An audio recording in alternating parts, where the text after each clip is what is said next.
দেখুন, কোনো সন্দেহ নেই যে মধ্যপ্রাচ্যে ইরান কিছুটা একঘরে হয়ে পড়েছে, কিন্তু তার মানে গোটা বিশ্বে ইরানের পাশে কোনো শক্তিধর রাষ্ট্র দাঁড়াচ্ছে না বা ভবিষ্যতে দাঁড়াবে না, এই রকম ভাবার কোনো কারণ নেই। রাশিয়া, চীন আর উত্তর কোরিয়া ইতিমধ্যেই সরাসরি ইরানকে সমর্থন জানিয়েছে।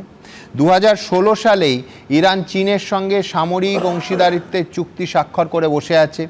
বর্তমানে রাশিয়ার সঙ্গে ইরান ঘোষিতভাবে ঘনিষ্ঠ সামরিক চুক্তিতে আবদ্ধ। অর্থাৎ মোদ্দা কথা, এই যুদ্ধে চীন আর রাশিয়া দুই শক্তিধর রাষ্ট্র ইরানের পাশে আছে। অন্যদিকে এই সংঘর্ষে আমেরিকা ও ইসরায়েলের পাশে প্রত্যাশিতভাবে দাঁড়িয়েছে সৌদি আরব, জর্ডান, সংযুক্ত আরব আমিরশাহী, কাতার, কুয়েত, তার সঙ্গে ন্যাটোর সদস্য পশ্চিমী দেশগুলো তো আছেই। ইউকে, জার্মানি, ফ্রান্স ইতিমধ্যেই আমেরিকা ইসরায়েলকে সমর্থন জানিয়েছে। দেখুন, অনেকেই এই গোটা বিষয়টাতে তৃতীয় বিশ্বযুদ্ধের ভূত দেখছে। আমরা জানি না সেই দিকে যাবে কি না, কিন্তু আমার পরের বক্তা ব্রিগেডিয়ার প্রণব ঘোষের কাছে আমার অবশ্যই প্রশ্ন থাকবে যে দুপক্ষের পাল্লাই বেশ ভারী দেখাচ্ছে। এই যুদ্ধ শেষ পর্যন্ত কত দূর যেতে পারে? যখনই কোনো দেশ যুদ্ধে যায় তখন তাদের একটা পলিটিক্যাল অবজেক্টিভ থাকে। যদিও আমেরিকার ক্ষেত্রে এই পলিটিক্যাল অবজেক্টিভটা মোস্টলি বগি থাকে একটা। যেমন দেখেছেন আপনারা ইরাকে কেমিক্যাল অ্যান্ড বায়োলজিক্যাল ওয়েপন্স বার করতে তারা দেশটাকে ধ্বংস করে দিল। এখানেও চলেছিল বেশ অনেক দিন ধরে নিউক্লিয়ার আর্সেনাল, যাতে ইরানের যারা নিউক্লিয়ার পাওয়ার না হতে পারে তার। কিন্তু এবার আর কোনো বগি নেই, এবার regime change. Primary objective of America is regime change. সেটা কি করে আসলো?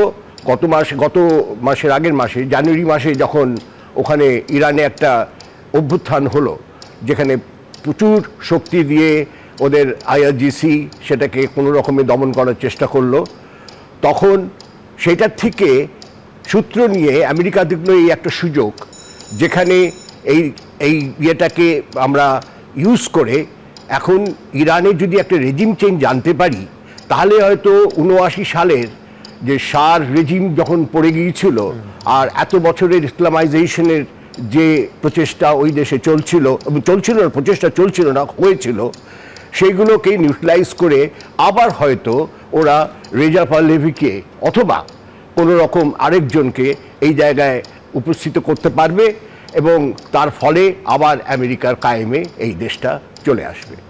সেই অবজেক্টিভ যখন পলিটিক্যাল অবজেক্টিভ থেকে অলওয়েজ মিলিটারি অবজেক্টিভ ডিরাইভড হয়, এবারও তাই হয়েছে। Military objective is absolutely spot on, অত্যন্ত ভালোভাবে এক্সিকিউটেড। অ্যাকশনেবল ইন্টেলিজেন্স ওয়াজ আউটস্ট্যান্ডিং। সকালবেলা কয়েক ঘন্টার মধ্যে ওরা এন্টায়ার হায়ারার্কি অফ ইরান, যারা সামরিক as well as religion based politic, তাদেরকে অলমোস্ট নিশ্চিহ্ন করেছে। এবং তারপরে এটা করার পরে, এই মিলিটারি অবজেক্টিভটা মানে পার্শিয়ালি মিট করার পরে ওরা ভেবেছিল, আমার মনে হয়, যে কুইকলি ইন কুইকলি আউট, মানে এরপরে একটা দারুণ বড় অভ্যুত্থান ইরানের মধ্যে হবে, যে সে আগের মাসে জানুয়ারি মাসে যেটা হয়েছিল সেটা চলবে। পাবলিক সমস্তভাবে যা হয়, গণ অভ্যুত্থান যখন এরকম একদিনে টপমোস্ট লিডারশিপ যখন নিউট্রালাইজড হয়ে যায়, বিশেষ করে 60,000 মানুষকে বিদ্রোহ করার জন্য মানে খুন করেছেন যে সরকার, shot through the head, shot through the eyes, ওই সময় আইআরজিসি যা করেছিল, সেটাতে সেই হিসেবে পুরো একটা গণ অভ্যুত্থান হবে এবং সঙ্গে সঙ্গে টোটাল লিডারশিপটাকে নিউট্রালাইজ করে ওরা ওদের যা কাউকে যা বসাবার সেটা করতে পারবে। কিন্তু সারপ্রাইজিংলি সেটা হলো না। আমি বলেছিলাম গতকাল 48 ঘন্টা, এখন 60 ঘন্টা পার হয়ে গেছে, এখনো পর্যন্ত সেরকম ধরনের কোনো গণ অভ্যুত্থান ইরানে নোটিসেবলি হয়নি। হয়েছে পেনি পকেটসে ছোট ছোট অভ্যুত্থান হয়েছে, অনেকে কিছু বিজয় উল্লাস হয়েছে, সেরকম ধরনের একটা হয়েছে। আরো দুটো গ্রুপ আছে যারা একদল মন করছে মারা যাওয়া, সেটা মন করছে, আরেক দল বলছে রিভেঞ্জ রিভেঞ্জ রিভেঞ্জ, এমনকি কেউ শহীদের মর্যাদাও দিচ্ছে। অ্যাবসলিউটলি। এইটা হওয়াতে আমেরিকা একটু থমকেছে। আমেরিকার প্রবলেম হচ্ছে, আমেরিকার সফট স্পট হচ্ছে 750টা সামরিক ঘাঁটি সারা পৃথিবীময়, 80টা দেশ, 1,73,000 আমেরিকান সৈনিক এই সমস্ত দেশে ছড়িয়ে আছে। এবং এইগুলো সমস্ত কটা আমেরিকার জমিতে নয়, এগুলো নানা দেশে। তার ফলে these are all soft spots.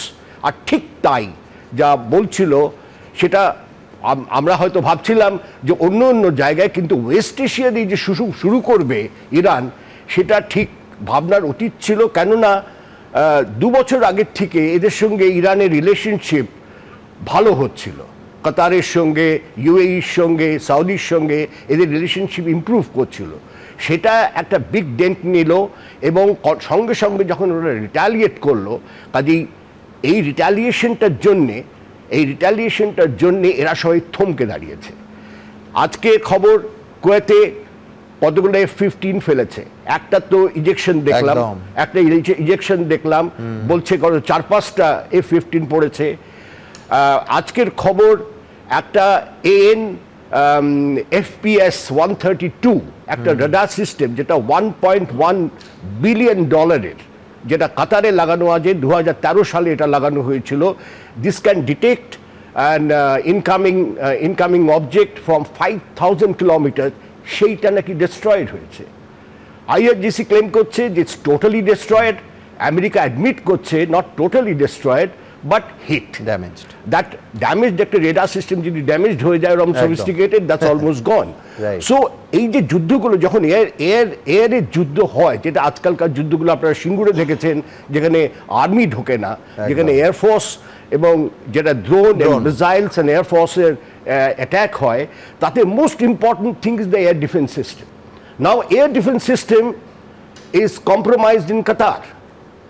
Air defence system এও শুনলাম যে patriotic missile, the strike rate to neutralise one interception is coming to 2 to 3। তার মানে একটা ইন্টারসেপশনে দুটোর থেকে তিনটে মিসাইল ইউজ করতে হচ্ছে।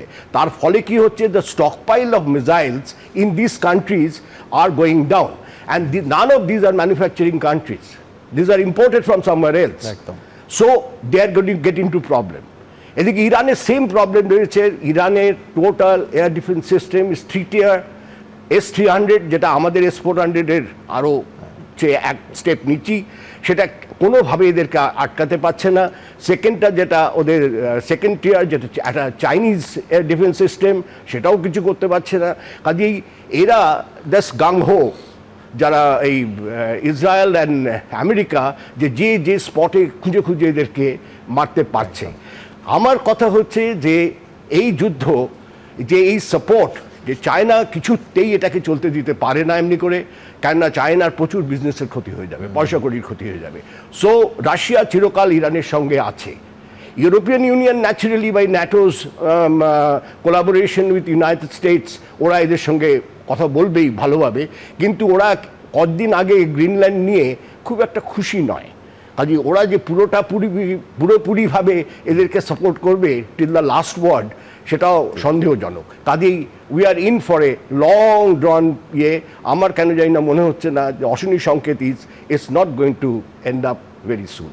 এবিপি আনন্দ, এগিয়ে থাকে, এগিয়ে রাখে।